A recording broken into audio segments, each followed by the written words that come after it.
So there's a conversation that I've been wanting to have for quite some time. And as we were working on this paper on blended finance, you heard when Palesa said that it happened because she came and she said, I'm working at Standard Bank, it's so hard, we can't make a deal happen. We can't make the numbers work. So the title of this conference is Palesa Mkhize's question. We can't make the numbers work. And so we approached Convergence and we said, can we do a study on this? And that's the playbook, and you can all download it. I hope you have. And from that, the thing that I came to learn in the course of looking at blended finance transactions is that we understand that the central set of drivers in a transaction are actually the mandates of the participating organizations. And I was like, well, what's a mandate? It's your permission to do something, right? So it's what the people you owe the money to, the people who are commanding the money that you're working with, say this is what we want from that deal.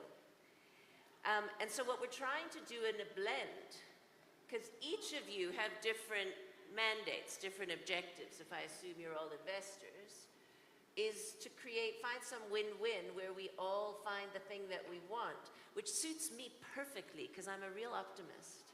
And I think that you can get a win-win if you really just talk long enough and figure out where you align.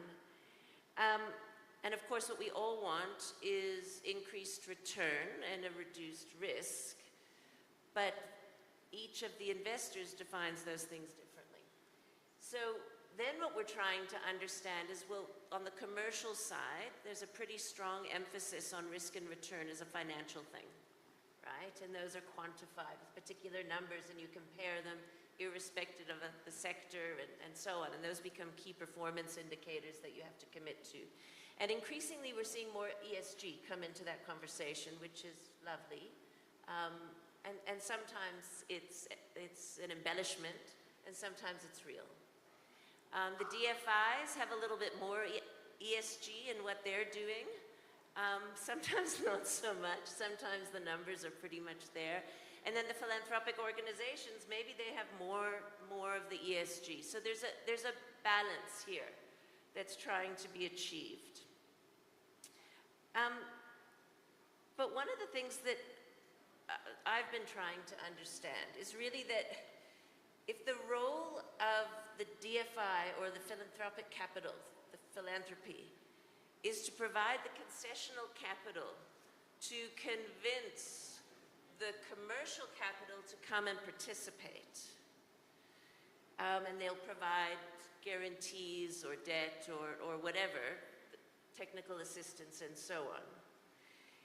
And we understand that the commercial capital is going to come on its own terms into that. Is the role of the DFI only to meet the terms of the commercial capital, or what other expectations does the DFI have? And is there an order in terms of which ones you're able to choose? And I'm brought to this because of, in fact, a paper that I read recently by an economist, Marianne Mazzucato. I don't know if any of you have read her work. She's currently the advisor to our president, to Cyril Ramaphosa in South Africa. And she wrote a paper which she said, it was called Mind the Mission, Not the Gap, Rethinking Blended Finance for Public Purpose. And she's quite critical of blended finance arrangements because she says, from where she's sitting and looking, that most blended finance transactions socialize the risk while privatizing the rewards. And I know that that's a controversial thing to be saying, which is why I said it. So I want to start with that question with both of you. I'd like to have a conversation about that. Tell me do you agree with her? What are the issues we need to think about? Larry, you can start first, and then we'll follow with you, Judith. Yeah. I think I agree with her. I had to read that. I'm familiar with Maria Mazzucato's The Entrepreneurial State, but this article I hadn't read, but I did before. And so I agree with her premise. I think that one of the confusing things about DFIs is whether they really need the word development anymore.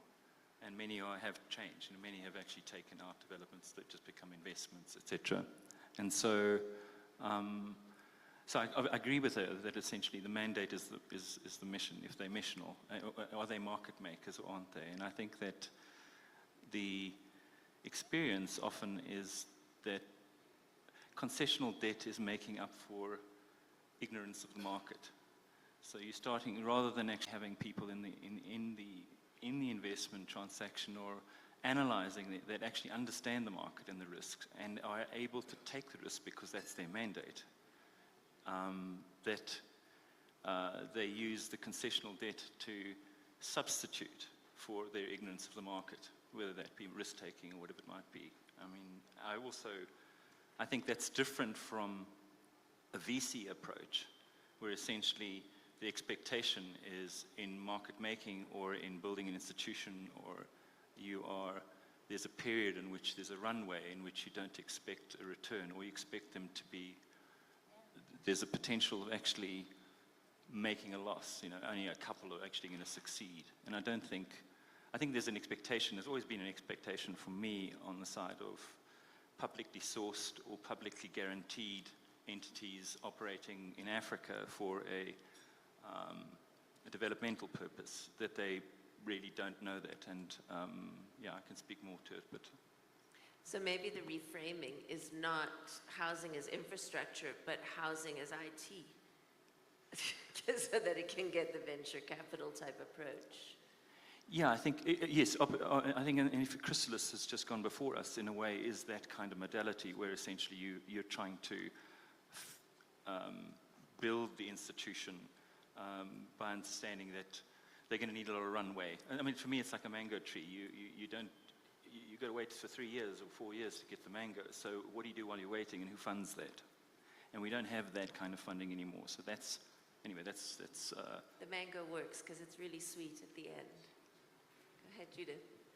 Yeah, so like Larry, I haven't read the article, and I wanted to do the mistake of trying to read it before coming on this panel, but I think it's a very good, that quote especially that you clipped out around socializing the risks versus privatizing the returns. And when I reflect on it, just based on the discussions yesterday and today, there are certain parts I agree with her in terms of what she said around, really blended finance. Are we really using it for the purpose that we're supposed to use, especially as DFIs? And Larry, you raised a good point around whether DFIs should still carry that development, title. One of the things that we, talk about a lot at FSD Africa Investments is that we try and call ourselves a specialist development agency because we don't really operate like a DFI, but we are UK funded. We are funded by public taxpayers' money, UK taxpayers' money. So we are deploying similar to DFI capital. But again, the element also of concessional capital is one that we struggle with in terms of fitting into that label, because what we try to do is provide catalytic capital. We prefer to use catalytic capital because you find that we're not just providing capital to meet the returns of commercial investors. We'd like to attract them and mobilize them, because that's one of the agendas that we have, and that's part of our mandate, to mobilize private capital, especially local capital. But we also have a mandate, we have a market building mandate.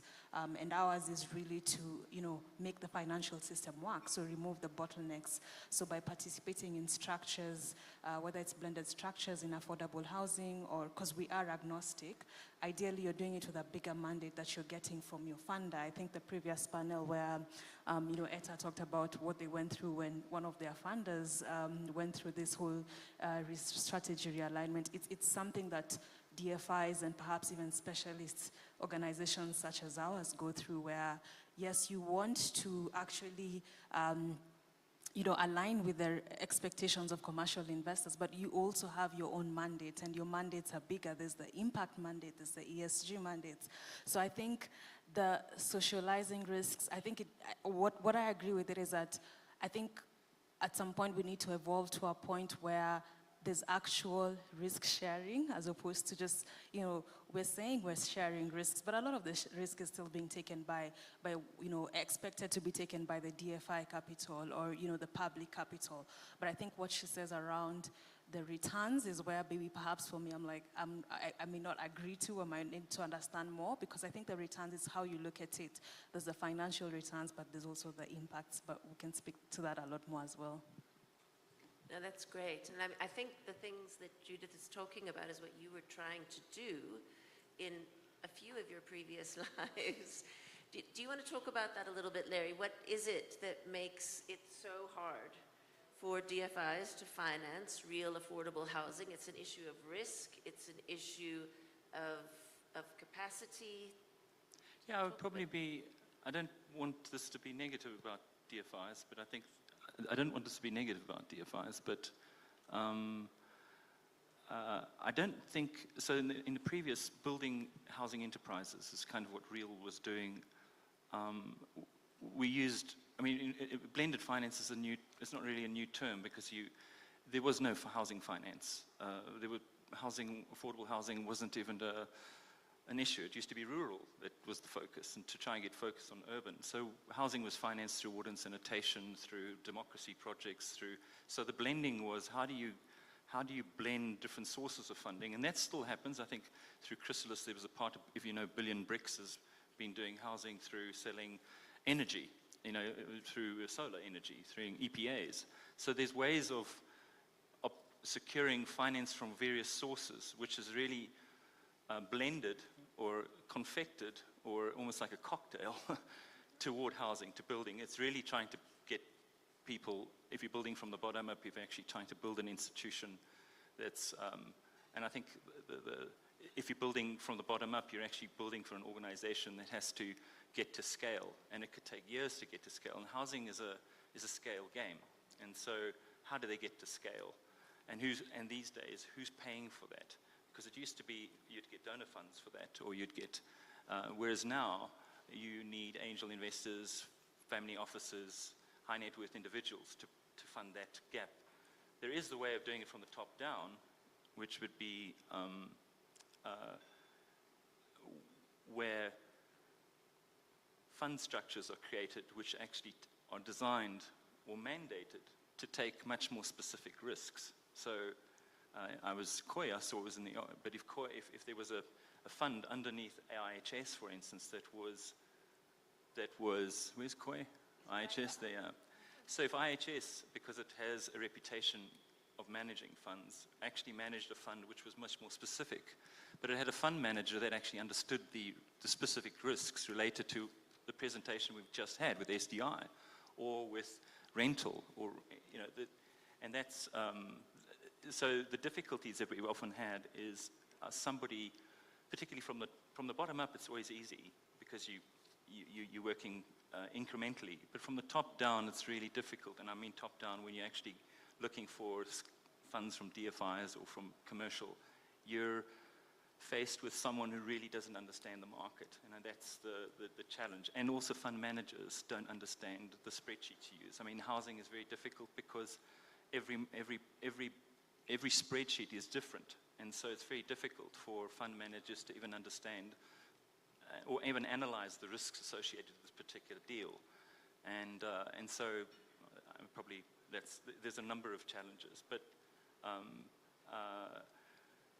I think what Chrysalis is doing is similar to what we were doing in REAL, which is trying to build incrementally in scale, in terms of building institutionally, in building almost like a hotel star rating, where you're going from 1 star to 2 star to 3 star, and the technical and financial and ability to respond to ESG and to have the right kind of governance goes up in a rank. And I think that's also the gap. That's the difficulty, is that at the moment, when you look at the due diligence requirements, we're talking about a 5-star requirement for institutions that barely actually have enough margin to make payroll. Or even in this country, most developers, to be honest, and I know your balance sheets, are already hand-to-mouth operations. So if you fail on one project, you're insolvent. And so the margins don't exist often. So it's anyway, I probably answered more than your question. No, that was great. I remember a slide, you know the slide I'm talking about that you developed. It was a black slide and it had a white staircase on it. And what Larry was describing was that the institution that has all of the community capacity, but not the financial capacity, had very different skills and very different needs than the institution that had all of the financial capacity and wanted to keep that community capacity with it, and that there was a changing need. So I want to ask you, Judith, what are your struggles in trying to finance these things? Because I think what Larry's described is that, I mean, this may be part of your answer, but there's so many different asks to you and different stages of ask. What are the challenges you face?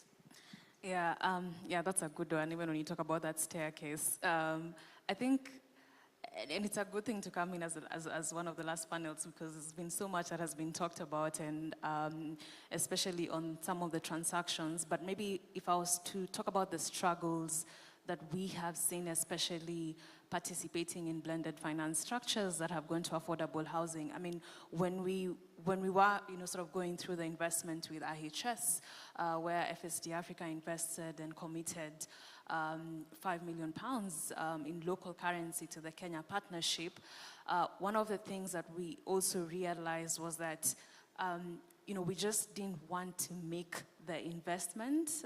We also wanted to accompany the investment and meet our market building mandate. And I know Kecia will talk to this about the open access initiative, but it was very important for us in that, our mandate is really market building, and we had to show how our investment in affordable housing is really going to move the market forward. And so the discussions we had with IHS around that time were really around how can you then be able to share most of the learnings that you're taking up in affordable housing to the market, so that we signal to the market around, because the whole point we're trying to do is de-risk the perceptions about people investing in this space. And that's important for us, because one of the struggles we have is that our capital is constrained. Remember, we're agnostic. We have to allocate to different sectors. And I'm sure other DFIs also have, whether it's exposure limits or concentration limits. But because our capital is limited, we will participate in a transaction to demonstrate it. And demonstration for us, or impact, will, one way come into who we're able to attract into that capital. And then we'll then look at the next innovative structure. The previous panel talked about looking into small and medium-sized developers, because we will be limited in saying, if Kecia comes to us and says we have an IHS fund too, would we invest? No, that we won't invest, because we've already achieved our mandate with IHS. So we need to now take the next risk, take the next innovation. So for us, our struggles are many, but they come down to, one, we actually have to, sort of prove the market building impact, or the narrative that we are participating in these transactions. And then another good point really is, we also can be mobilizing DFIs. And I say this because by being a UK-funded organization, which we are, when we go to our IC, one of the concerns that usually raises is that who are we catalyzing, who are we mobilizing? And then if there's another pool of UK-funded, investor coming in, then it's a question of, do you really need us if, you can be able to get another DFI? Because our role is not to mobilize DFIs, it's really to make the private sector come into this. So it really is a struggle to bring in the private sector, because one, again, a lot has been talked about, what they're looking at in terms of, returns, but also we're coming in, so we're willing to take the risk of coming into structures that are funding in local currency, as we did in IHS, but then you'll be able to get private investors. If they're not local, they're also coming in with hard currency, and so we all have all these investors who are coming in hard currency, and so sometimes it is a challenge for us to participate in a lot of hard currency structures, because you're not meeting the developer, you're not meeting the market. So, and I think maybe if I was to also add, maybe one last challenge is, it was talked to, I think Joan mentioned it when she was launching the playbook yesterday, but in this era of shrinking official development assistance, we really need private capital to participate because we're going into an era where you have to demonstrate a transaction, but then you have to move to the next transaction, and you have to, when you go back to your funders, ideally, we're not facing that situation, but we're in an era where we have to really rethink how the financial markets are going to really, especially self-fund and be sustainable. So with this environment where we're going through, it's going to be a struggle that you'll see with DFIs and philanthropy capital, so that you're really seeing, that participation we want in the market, because the asks are still going to come, but the constraints from the DFI side now are going to be more felt. Yeah. I mean, that's very interesting and more than a little bit scary, actually, because it means that we've got to be smarter and better at what we do. It kind of also means that we need data, right? We need to be able to prove that you're achieving your objectives as the DFI and or catalytic investor, and you're achieving your objectives as the project promoter. I've given you that hat. But in this context, together with that the commercial investor is achieving theirs. I would love to have a couple, just one or two questions from the floor, if there are any. Any other comments into this debate? Does anyone want to suggest something? Yes, sir. Do you need to borrow a mic? I've heard you're missing mics. Are you missing still a mic? Just one. If anyone has a spare mic somewhere on your table or chairs, the AV team needs one while we're at it. Yes, sir. Yeah, thank you. Please introduce yourself again and where you're from. Okay. Yeah, my name is Sadiq Nyanzoa. I'm from the Central Bank of Tanzania. Yeah, my question is a small one. You have talked about the way you struggle on the challenges. Just heard your submission. But what do you think the role of the government, wherever you are, that how important is for you to align with the government to assume that participation transactions? Because I haven't heard you talking a lot about that. You're talking about the investor side, but what is the role, or what is the significant role of the government, do you think you need or you might need to facilitate what you are? Thank you. I can answer it from a PPP point of view. So from a PPP point of view, the government should be taking the risk that developers can't take. And that actually applies to DFIs too. We had some discussions with developers across Kenya, and they said, we can't take Forex risk. We're not set up as a developer to handle Forex risk, but yet you're shifting that risk to us. So there's a lot of risks that a developer can't take in any country, particularly in Africa, is around the risk that we can't take is the risk of, obviously, sovereign risk. We don't know what will happen. The government often is the one that actually dictates the price of money, off-take risk, and the market risk, infrastructure delivery risk, VAT risk. We've often seen that these things are all provided, but actually when you want to put them into a PPP contract, nobody wants to be definitive about them. So that means they don't actually exist. And so developers often, and most developers that I've communicated with and worked with, actually don't take the government's commitment seriously, because you can't put it in a contract because you don't know that it's actually going to happen, or you can't count on it. So I think that's the role. I mean, that's probably more a policy role, but it's actually not. It's an implementation of policy role. Is that so in a PPP, for instance, you're wanting to bring in, you want to do, let's say it's a PPP size project like $50 million. They want to know that the government can assist with offtake, or at least identification of offtake, or at least the guaranteeing of offtake. Because these are risks that an outside developer doesn't necessarily know, particularly when you're starting to go to affordable and more informal where the data isn't there.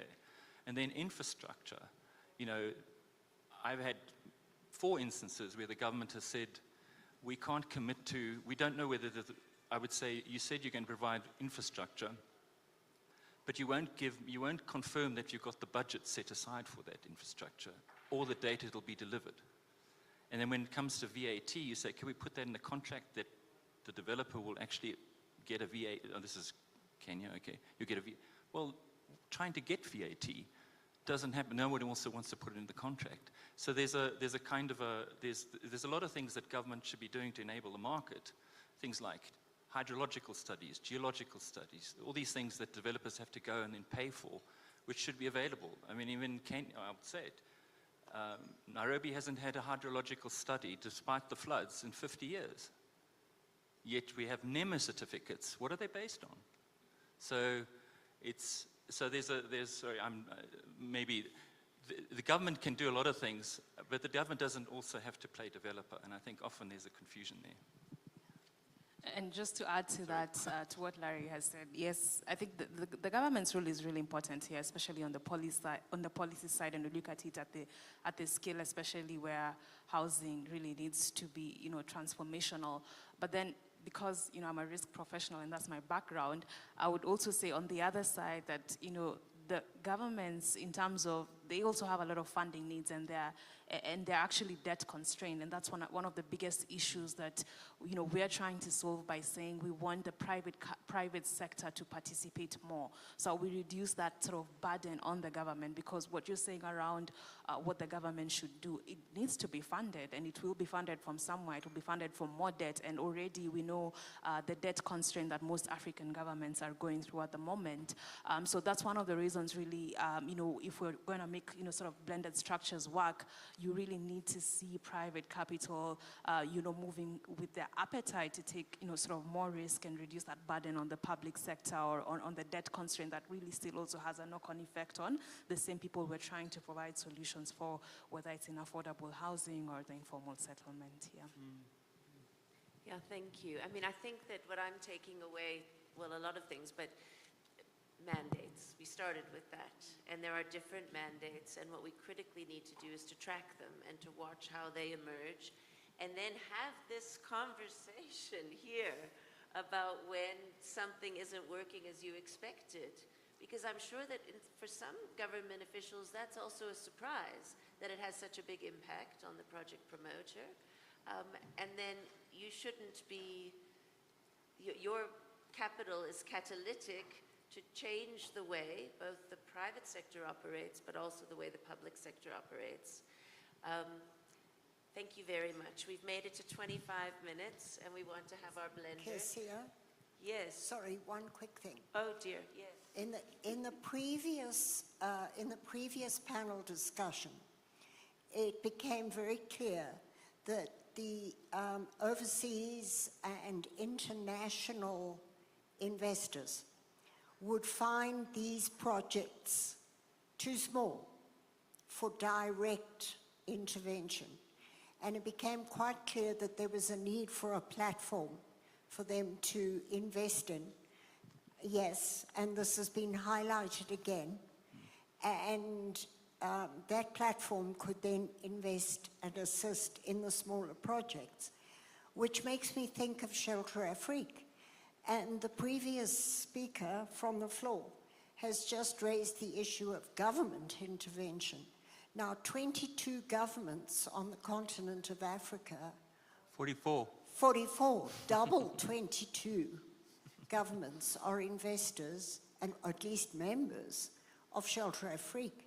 Would they not then just refer us to Shelter Afrique and say they should be helping with projects like this? Yes, and I mean, thank you very much for bringing us back to that point, because I think it's critical. And the first part of what you said about the missing middle, that's something you've been talking about for quite some time.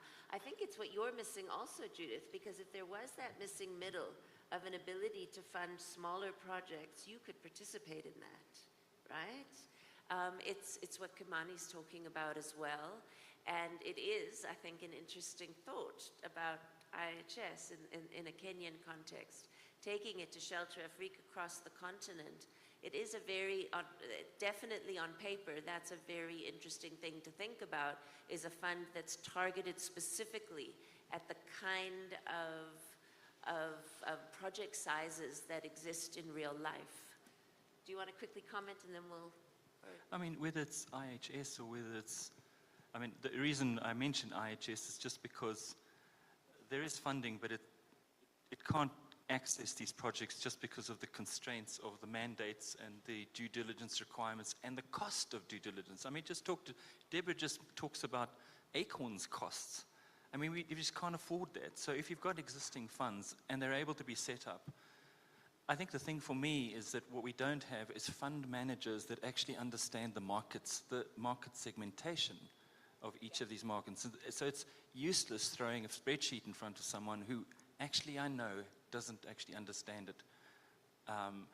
And so you need knowledge about the market, the risks, everything else. And you can't hand it off to EY or anyone else to do at huge costs because they don't know the market either. And so often the scale of our projects is because of the scale of the cost of our due diligence. So if we need bigger projects to make them work from a transaction cost side. But if we have funds that could actually cascade that down and be different kind of aggregators, that would really be helpful. I mean, you guys have been playing that role in a way, but you only do it once, market makers. So. Judith, last word from you. I mean, as Larry was talking, what came to my mind is what, I think it was Etta in the previous panel said that if you build it, they'll come, but they will come slowly. This is it. This is what's happening. Before you get shelter-free, FSDI, IFC, we're coming slowly because of, this challenge. So that's what came to my mind. So ideally, we do need to make it faster, and that's what I guess that's what we also need to sort of think back to. How do we make ourselves come to these products and solve this faster or a bit faster than is happening now? That's an excellent challenge because certainly the slowly is very tiring. So thank you very much. Thank you.